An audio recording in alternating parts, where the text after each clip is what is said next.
Live, breaking news from KCTV5. We have breaking news right now. Police investigating a suspicious package found at Arrowhead Stadium, found in Lot N. We are sending a news crew to that scene right now to find out more, but looking out from this live picture right now, we can see the hazmat crews have now arrived, so we'll bring you further updates throughout this hour as they come into our newsroom. And more breaking news right now, you could be able to buy weed in Missouri sooner than expected. The state just sent out an email saying that they're going to start approving businesses as of tomorrow. KCTV5's Betsy Webster live for us now at Greenlight Dispensary at 135th and State Line. Betsy, are they scrambling there, this date movement? Well, yeah, I mean, and this was even a little bit of confusion today. When they first got an email from the state, it was unclear exactly when those approvals would be coming in to them, how quickly they could open after. They now have some clarification. They should all be coming in tomorrow, one at a time, and they can start selling as soon as they get that email. Now, here's the kind of stuff they will be selling or are already selling on a medical basis. We've got drinks, we've got lollipops, and as we get around, you'll see the flower that most people think about. They will need a lot more of this once it's available to anyone 21 and over with a valid ID, but not to worry. They say they have plenty. It's just a matter of moving it here from their local grow and manufacturing facilities. Now, they don't know at what time during the day they're going to get the green light. No pun intended, I swear. But they are preparing for the possibility of it being first thing. Everybody's going to be working a lot of overtime now, so we're adding the speakers to the drive-thru and expediting everything we're doing, and put in the kiosks and work on really seconds on how we can get a medical patient through and also that new adult use consumer coming in to try cannabis for the first time. Expect any hiccups? There's always going to be a few hiccups, but we've done this before in other states, and so we're really excited about taking care of a new consumer base. Yeah, I don't know if you heard that, but they have a drive-through. That's for online pickups, just like at any pharmacy. Now, the email they got from the state, as I mentioned, says that they're going to be sending out those approvals one at a time, so it's just a matter of when tomorrow. A reminder that for adult use, they've been getting calls about this, you do not have to live in Missouri, but you do have to have a valid ID from any state. And the law says you can only consume those products while in Missouri. Reporting live at Greenlight Dispensary at 135th and State Line in South Kansas City, Betsy Webster, KCTV5 News. Thank you for that update, Betsy. Now moving to the Chiefs championship chase. Today, the City Council formally approved $750,000 for a potential parade. They think this one could be bigger and better than the one back in 2020. But of course, there is no party without a win. That's right. KCTV5's Emily Rittman talked with fans and was at the vote today. And hey, Emily, how'd it go? Well, hey there, Josh and Carolyn. We can tell you that it was formally approved today for that possibility, that potential to be partying again here in Kansas City. And we caught up with Chiefs fans today over at Union Station, and they told us they are ready to see the Sea of Red here in KC once again if the Chiefs beat the Eagles on Super Bowl Sunday. So following that 2020 celebration that so many of us can remember and the 2015 Royals World Series parade, city leaders began setting aside funding for a parade and celebration if any of Kansas City's sports teams clinch a championship. If the Chiefs win on Super Bowl Sunday, a parade is tentatively planned for a February 15th date with a backup date of February 16th. The $750,000 in funding approved today will come from the Neighborhood Tourist Development Fund. That amount will not cover the entire cost of another Chiefs Super Bowl parade. An anticipated $400,000 contribution is expected from Jackson County, and private funding will be used as well. The Greater Kansas City Sports Commission solicited sponsorships that are expected to bring in about $1.1 million for a possible parade. Fans tell us they won't forget that day in 2020, and they are hopeful they'll be celebrating with another parade very soon. There was just a ton of people out there all celebrating together. Streets were packed with people. They seemed to be very respectful. I loved seeing red everywhere and watching the guys up on the, floats and whatnot. And I was a Tony G fan for years, but Kelsey's got me now. The energy was just amazing. Everybody was so excited. It was so much fun watching the guys drive by and watching all the kids run around. There were so many people. And we we are told that city leaders, including top members of the police department, the fire department, all met in a closed meeting yesterday to really focus in on some of those final details, including that parade route and overtime for those first responders if there is another parade here in Kansas City, and we'll be ready. Reporting live, Emily Rittman, KCTV5 News. Thanks so much, Emily. But first things first, before we get to any of that celebration, we've got to focus on the game. That's right. Yeah. I almost hate to even talk about the parade. Yeah. The Chiefs gave another injury update today. Not what we want to hear. We're learning a key player might have to sit it out. CTV5's Marlia Campbell was at that news conference today. Marlia, that's not what we wanted to hear. What have we learned? I know, right? So it looks like McCole Hardman actually will not get to play on Super Bowl Sunday. Coach Andy Reid says he doubts he's going to be ready in time. And that adds to the list of wideouts that are still hurt. Juju Smith-Schuster and Kadarius Toney also did not practice today, but the team is a little more hopeful that they will be able to return. But in the chance one of them does miss the game, they know Marquez Valdes-Scantling can step up. The 6'4" speedster hauled in 6 catches for 116 yards and a touchdown against the Bengals.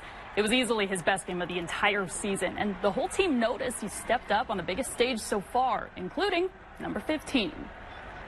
Yeah, he's extremely talented, man. He works extremely hard. He's extremely talented. Obviously, anytime you have a new guy, you have to get on that same page. I think y'all saw that throughout the season. But at the end of the day, what I saw was he was getting open, and I just had to make the throws. And so even in the game last game, I felt like there was throws I made that weren't necessarily the perfect passes, and he was able to make plays happen. And he does a good job at not only running his own routes, but when he was kind of that last guy out there, he was helping other guys get in the right position. And so that's a testament to him studying the game plan and knowing the entire concept of the game plan and not just his routes. Some good news, by the way. Mahomes says his ankle is feeling fine and he should be ready to go by game day. We'll have much more on the Chiefs coming up with Scott Reese in KC Sports Tonight. Josh. Thanks so much. And here's who the Chiefs players picked to be captains for the Super Bowl. The team tweeted this picture out today. That's Chris Jones, Tommy Townsend, Jerick McKinnon, Nick Bolton, Travis Kelce, and, of course, the likely league MVP, that is Patrick Mahomes. And that Super Bowl competition between KC and Philly actually spills off the football field as well. The KC Pet Project is competing with the Philadelphia Dog Shelter to see who can place the most pups into a new forever home. Act Philly and the KC Pet Project are lowering their adoption fees to $57. Both shelters looking to raise enough cash to keep people and their pets together as well. But the loser will have to name 10 pets after players from the opposing team. We really just wanted to get the word out about and kind of get in on the celebration and really just get people excited and kind of ride that enthusiasm to hopefully save some lives. So we're hoping to find families for all of these dogs that have been waiting for a long time to be adopted. So if you can't adopt, maybe now's not a good time, you can always donate as well. And you can do that by clicking on this story on our KCTV5 News app. Well, now let's turn to your forecast, where it's about to get a lot colder tonight. Again, yeah. Alina Lee tracking a deep chill moving back in tonight. Alina, how cold is it going to get? Well, we're certainly tracking cold temperatures in the teens and maybe even single digits for some as we make our way through tomorrow morning. Right now, we can already feel the effects of the cold front, not just when we look at the wind direction, but of course the temperatures. Right now, we are at a sustained wind of 17 miles per hour at KCI, 12 in Lawrence and 15 in Marshall. So a very strong breeze, not very strong, I should say, just enough of a breeze that while we see 30s on the board across our area this evening, it feels a lot colder. We've got wind chill values in the teens and 20s at this point. As we get through the rest of the evening, though, those 30s turning into 20s. I think we could easily get to 27 or 28 degrees here within the next couple of hours. Tomorrow morning, a brisk start, but the weather turns much warmer this weekend. We'll talk about that warming trend, how warm it'll get, how long it lasts in just a little bit. Josh? Thanks, Alina. Well, breaking right now, the Pentagon is tracking what they believe is a Chinese spy balloon in the U.S. Reports say it's an extremely high altitude, and it can't be shot down out of fear of hurting civilians on the ground. The Pentagon hasn't said where exactly it's happening, but we're following this story closely, and we'll have an update when we find out. Police in Kansas City need your help to find a suspect in a drive-by shooting. This is video from the police showing the silver Dodge, maybe gray Dodge Charger as it passes by, shoots the driver of another vehicle that then slams into a light pole. All happened back in November near Snyabar Road and Blue Ridge Cutoff. They're asking, if you know anything, to call the assault unit. That number right here on your screen. Well, if you filled up your gas tank recently, no doubt you've noticed prices are up once again. The average gallon of gas in Missouri and Kansas is up about 30 cents in the past month. And it's even higher across the nation. AAA says it's because of refineries shutting down during a holiday storm. That led to a supply shortage. New affordable housing could be coming to KC. The Kansas City Council approved $11 million in funding for it today. That'll go to 12 applicants that are planning to build 542 new units meant to help the LGBTQ plus community, people with low income, and veterans. The, quote, most urgent needs of the county are being addressed. That's according to the Jackson County Legislature. Now, the fight against the opioid epidemic is getting a shot in the arm. $2 million approved. Social services programs are taking center stage in Jackson County this week. We knew from combat figures that over 149% increase in the deaths caused by fentanyl every year. That is a staggering number. That's just one reason lawmakers are moving quickly to make a generational impact with the budget. Kyle Mead with the Heartland Center for Behavioral Health touting the importance of fighting the opioid crisis using proven resources as opposed to solely prison time. We know from data that goes back a long way that for every $1 invested in treatment, we will save almost $7 of taxpayer dollars versus incarceration. And the fact of the matter is we have a much better probability of improving the quality of life and the outcomes for those individuals by investing in treatment up front. University Health will receive $1 million to help ongoing efforts to fight drugs. The rest will be split up between several behavioral health centers like Footprints to assist with rehab and the homeless population. It seems like an answer to a prayer when all of a sudden you get a phone call that says, hey, we really thought that the work that you're doing is very compatible with the passions that we desire as a legislature. Vice Chair Megan Marshall saying the effort was collaborative and intentional, adding it's evident certain parts of the county are in dire need of life-altering resources. Providing funds to those organizations who can specifically target those areas and provide resources to the communities across the county that need it the most in an equitable way. We started looking at who in the community had the greatest need, where geographically across the county we wanted to focus on. And the new legislature hosted 3 public meetings last week. Those were held to give constituents a chance to provide input on community priorities before the annual budget was approved. A community is suddenly without a grocery store. Next up, we're live as families face a new challenge to put food on the table. Alina? And I'm tracking some warmer temperatures once we get into the weekend. But we got to get through this cold snap that will be brief moving in tonight. We'll talk more about it, just how cold it'll get for your Friday after the break. This is KCTV5 News at 6.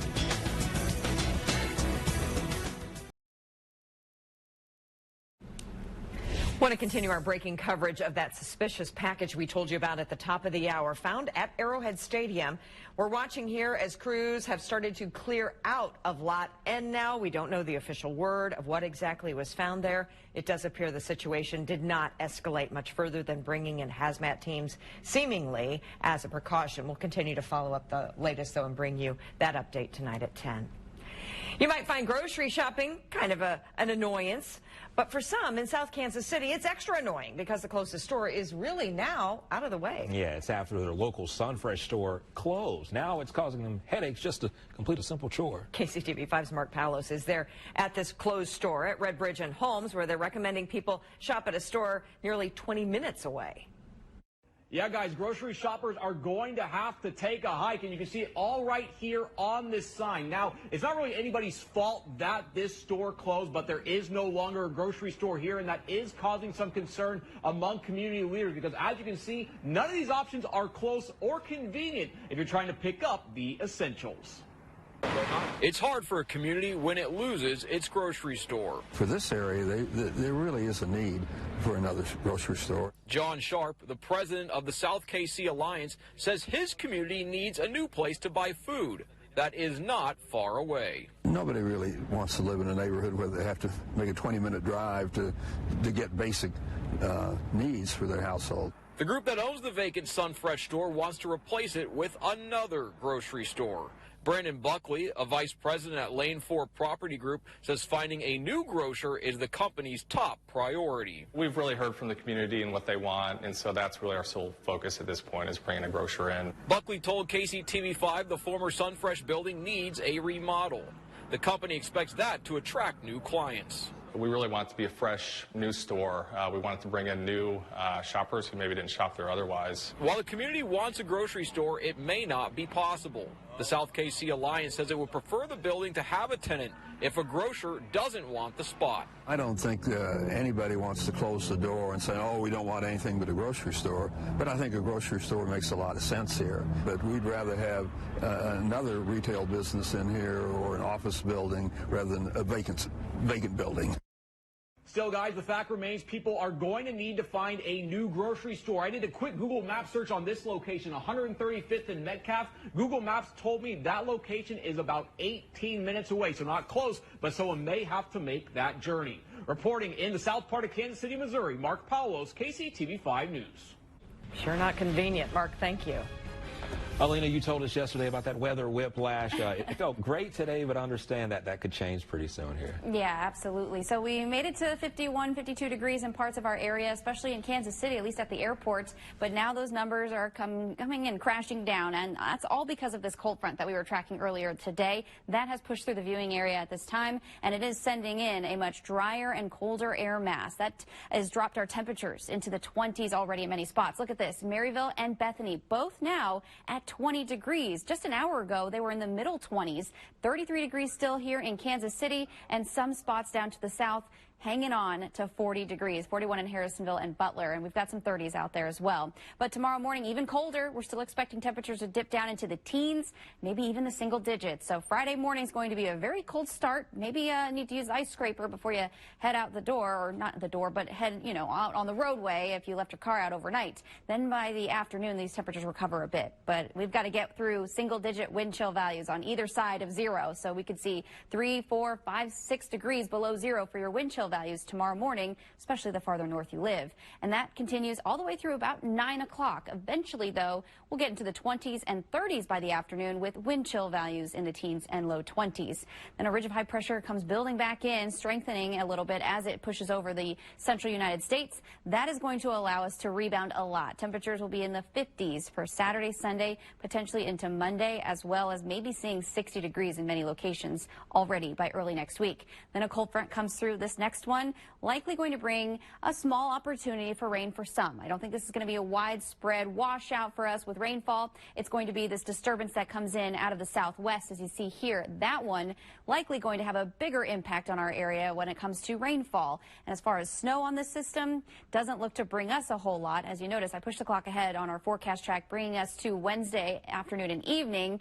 Some wraparound moisture could change that precipitation type to more of a frozen precip type, but right now accumulation from snow is not looking significant. It looks like we'll be getting mostly rainfall from this system. So we'll be watching it very closely. The timing and the track of it will certainly change, and that's going to, of course, change in our 10-day forecast as we get closer to that date. Meanwhile, the temperatures, not too bad once we get through Friday. Friday is going to be the cold day. Temperatures barely above freezing in many spots before we can enjoy a warmer weekend ahead. But hey, not a 10 out of 10, and that's because we're going to have to deal with a little bit of a breeze. Saturday afternoon, gusts could get up between 35 and 40 miles per hour. So not the best time to be outdoors, especially if you have long hair like me. It's going to be a windy day, both days actually. And then next week, we'll be watching that system move in by the middle of it. However, good news about that one, it may not drag our temperatures down a whole lot, even into the second half of next week. Brad, Carolyn? I mean, not Brad. Jeez, I did that again. Josh, I'm sorry. I consider it an honor and a privilege to be called Brad. Thanks, Alina. Well, they look so alike. I know, gosh. Thanks, Alina. KCTV5 wants to help you make a job connection. T-Mobile looking for mobile experts. Typically make more than $50,000 a year. Scan the QR code here on your screen to check out T-Mobile's other perks, including a chance to get a fully funded degree. And if your business needs help hiring, you can always email jobconnection@kctv5.com. It seems different parts of the metro are really bonding over the Chiefs now with red and gold in almost every neighborhood. That's right. And KCTV5's Nathan Vickers shows us how in downtown Independence the team's become the talk of the town square. It seems like every business in downtown Independence has come up with their own way to celebrate the Chiefs. In fact, there's red and gold everywhere you look. The screen printers at Sunshine Apparel have been running non-stop for the past few weeks. It's always fun when we see our city successful. Mickey Fight's the owner, and they've been printing off new designs celebrating the Chiefs Super Bowl run. Everything from arrowheads to Travis Kelce's quotable quips. I think it's fun because it's a memento from the event. So in years down the road, you know, you keep the shirt, and it's always fun to think back to those days. Down the street at Salon 208, Mary Schwaller and her employees are sporting red at every appointment. We are crazy mad Chiefs fans, so we always have been. She's got a selfie wall. Look at Nathan. And Chiefs-themed discounts and merchandise. The Chiefs have brought that winning feeling along and made it just fabulous for all of us on the square. You can taste the sweet success at the Eclair de la Lune bakery. We have the Travis Kelce Know Your Rolls box. As in cake rolls. Aaron Luttrell loves to sprinkle in a good pun, like an Andy Reid mustacheron or a jabrownie. I don't go to a lot of games, so the one thing that I can do is make sure that people are going have, you know, something that puts a smile on their face. For businesses on the square, the Chiefs have become a way to bond, to celebrate their favorite team, as well as their community. Kansas City Chiefs bring a sense of community to the whole area. Everything that's good for our city is good for our businesses. Harry Truman's also going to be sporting some local swag. Sunshine Apparel printed him off a t-shirt and a red jabroni cape that he'll wear starting tomorrow. In Independence, Nathan Vickers, KCTV 5 News. Travis Kelce is the kind of the gift that keeps on giving. Oh, right? yeah. He's always good for a quote for a T-shirt or, you know, yeah. know your rolls, cinnamon love it. rolls. Mary can market. She knows That's what right. she's doing. She's got it figured out. She does. Well, stick with us after the break where we'll have another check of your forecast.